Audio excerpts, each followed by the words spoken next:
Next one. Then She Was Gone by Lisa Jewell.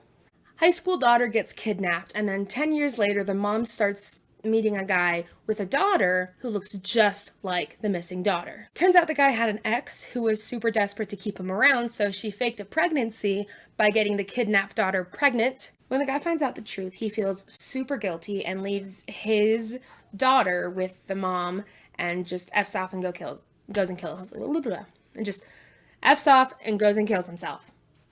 Got it. It's an interesting premise.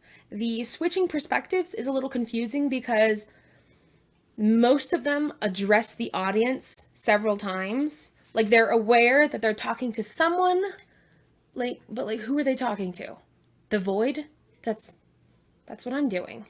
Rude. It's my job. Plus, the bastard offspring kidnap baby keeps spouting off these long nihilistic monologues despite being, 9. And they try to explain it away like, oh, she's just like super advanced for her age. She's really smart. She does calculus. Like, okay, cool. A child can understand calculus. That doesn't mean they're going to go off complaining about what life is about and like the purpose of it. She's 9. Give her a Barbie. It just sucks that the kidnapped daughter was, after she had the baby, she was just left in that basement to starve to death. And no one ever found her, and she deserved better. Gave the book a 4 out of 5. Would not read it again. Jar of Hearts by Jennifer Hillier. 15 years ago, a teenage girl was murdered. Her best friend covered up the murder, and her ex, the one who did the murdering, would go on to sexually assault and murder several other women in the area. This woman is arrested and found guilty, and she goes to prison for several years in order to atone for this heinous deed. She tries to make a life for herself in prison and out of it, but the ex breaks out of prison as well, and soon bodies start popping up. It turns out that the new killer is the child that the woman had with the murderous ex when he assaulted her shortly after the murder. The kid was given up for adoption, and like the plot twist that it was the kid who was doing all the new murders kind of comes out of nowhere because we don't even find out that she was pregnant until like 3/4 through the book. And the kid is doing all of these other murders in order to prepare for killing the woman because she put him into a crappy adoptive family even though they were super in love when she met them in order to give them the kid. It's dumb motivation, honestly. The serial killer ex swoops in, Deus Ex Machina style. Deus Ex Machina.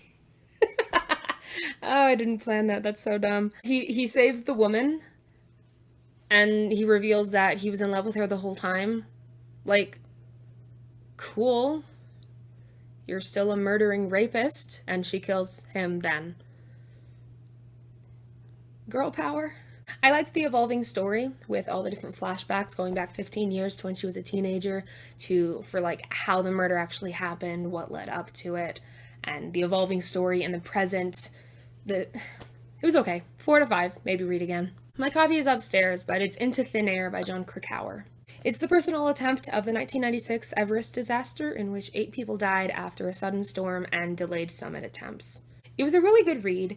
It is kind of lame for me that I really suck with names, so I kept getting all the people mixed up, I kept getting all the locations mixed up. 4 out of 5. I wouldn't read it again, but it's nothing against the book. It's not for me. Thank you, though. The Twin by Natasha Preston. This book pissed me off.